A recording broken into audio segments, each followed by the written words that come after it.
Hello everyone, আজ আমি আমার ব্লগ এখান থেকে শুরু করছি। এর আগে আমি দীঘা ব্লগের পার্ট 1, 2 এগুলো ছেড়ে রেখেছি। তো আজ সেটার পর থেকে শুরু করছি। তো তোমরা যারা দেখোনি আগের ভিডিওগুলো অবশ্যই যে দেখে আসবে, তারপরে আজকের ভিডিওটা দেখবে, তাহলে বুঝতে পারবে। তো আজ আমাদের প্ল্যান ছিল আমরা সবাই মিলে আজ সমুদ্রে গোসল করতে যাব। তো তার আগে আমরা সবাই মিলে জুতো কিনে নিলাম, যেগুলো এমনি নর্মালি পরার জন্য, কারণ আমরা সবাই ভালো ভালো জুতো পরে এসেছিলাম, সেগুলো তো আর জলে থাকবে না, ওই জন্য আমরা আলাদা করে জুতো কিনে নিলাম। আমরা তো সবাই খুব এক্সাইটেড ছিলাম, আমরা তো বড়, কিন্তু সব থেকে বেশি এক্সাইটেড ছিল আমাদের ইনায়া। ও তো ডান্স করতে লেগেছিল সবাইকে দেখে, মানুষের ভিড় দেখে। আর সত্যি এখানে প্রচুর পরিমাণে ভিড় ছিল। দীঘাতে এরকম ভিড় সবসময় থাকে কি না জানি না। আমরা যখন এসেছিলাম তখন হয়তো এটা পুজো চলছিল, ওই জন্য হয়তো একটা সিজন ছিল সবার।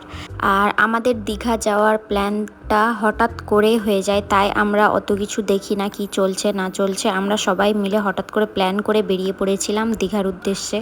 আমাদের দীঘা আসা আজকে দিয়ে 3-4 দিন তো হয়ে গিয়েছে, কিন্তু আমরা একবারও জলে নামিনি, মানে সমুদ্রে গোসল করতে নামিনি, কারণ আমরা আশেপাশে সব কিছু ঘুরতে ব্যস্ত ছিলাম। তো আজ সময় পেয়েছিলাম যে গোসল করতে যাওয়ার জন্য। গোসল করার পর আমরা সবাই বেরিয়ে পড়েছিলাম ওল্ড দীঘায়, কারণ আমরা এখানে নিউ দীঘাতে ছিলাম, তো ওই জন্য ওল্ড দীঘাটা দেখা হয়নি। তো সামনে যেতে যেতে দেখলাম জগন্নাথ মন্দির। আমরা তো প্রথমবার দীঘা এসেছিলাম, ওই জন্য আমাদের জ্ঞান ছিল না কোথায় কি আছে। তো ড্রাইভার আঙ্কেলটাই আমাদেরকে দেখিয়ে দেখিয়ে দিচ্ছিল যে এখানে এটা আছে ওটা আছে, তো ওইভাবে আমরা জানতে পারছিলাম সব কিছু। ওল্ড দীঘা আসার পর থেকে একটা আলাদা রকমই গন্ধ পাওয়া যাচ্ছিল। যারা ওল্ড দীঘা গিয়েছো মোহনা বিচে, ওখানে তোমরা গেলেই বুঝতে পারবে যে একটা খুব খারাপ গন্ধ, কারণ আশেপাশে চারিদিকে মাছ ছিল, আর সেখান থেকে হয়তো মাছ অন্যান্য জায়গায় পাঠানো হয়। তো কোনো রকমে আমরা সেই মাছের গন্ধ থেকে তাড়াতাড়ি করে বাইরের দিকে চলে গেলাম। তো তারপরে মোহনা বিচের দিকে আমরা এগোতে লাগলাম, বাট যেই দিকেই যাচ্ছি মাছ শেষ হতে চাইছে না। যেখানেই তাকাচ্ছি শুধু মাছ আর মাছ, বিভিন্ন ধরনের মাছ।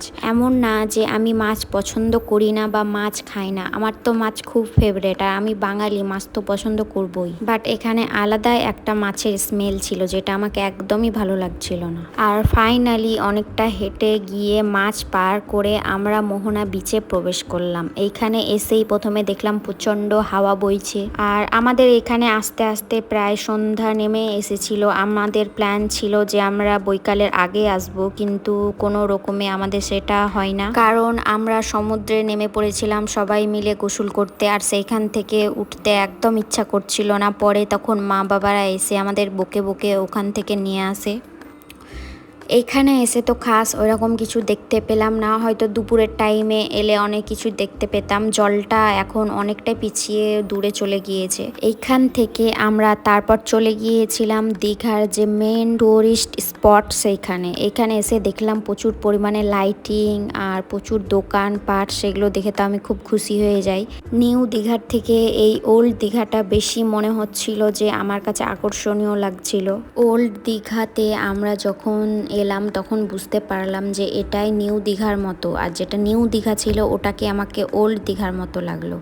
এই ওল্ড দীঘা নাকি আগে এরকম ছিল না, আগে অনেকটাই বাজে ছিল, এখন নতুন করে এগুলোকে সুন্দর করে বানিয়েছে সব। তো বাবা ওল্ড দীঘা এর আগে এসেছিল, তখন দেখে গিয়েছিল এরকম ছিল না, ওই জন্যই বাবা আমাদেরকে বলেছিল নিউ দীঘায় হোটেল নিতে। তো ওই জন্যই আমরা নিউ দীঘায় হোটেল নিয়েছিলাম। এখানে সমুদ্রের ধারে এত লাইট যে সমুদ্রটাকে স্পষ্টভাবে দেখা যাচ্ছে আর ঢেউগুলাকে উপভোগ করা যাচ্ছে, কিন্তু নিউ দীঘাতে ঢেউগুলা কিছুই দেখা যাচ্ছিল না, অন্ধকার হয়েছিল একদম। আমরা ঘুরতে ঘুরতে হঠাৎ করে দেখছি যে মা বাবা আর ইনায়া কই, ওদেরকে তো দেখতে পাচ্ছিলাম না। পরে দেখলাম যে ভিতরে একটা পার্ক ছিল, সেই পার্কেই মা বাবা দুজন মিলে ইনায়াকে এটাই ওটাই দোলনাতে একবার করে চাপাচ্ছিল আর খেলছিল। এই ওল্ড দীঘাটা অনেকটা জায়গা নিয়ে তৈরি, তো আমরা তো অতটা হাঁটতে পারছিলাম না। তারপরে একটু রেস্ট করলাম, বসে বসে সমুদ্র দেখছিলাম। আমাকে এইখানকার একটাই জিনিস খারাপ খারাপ লাগলো সেটা হলো এখানে গোসল করার মতো কোনো স্পট নেই। নিউ দীঘাতে যেরকম বালি আছে বা চর আছে সেখানে আমরা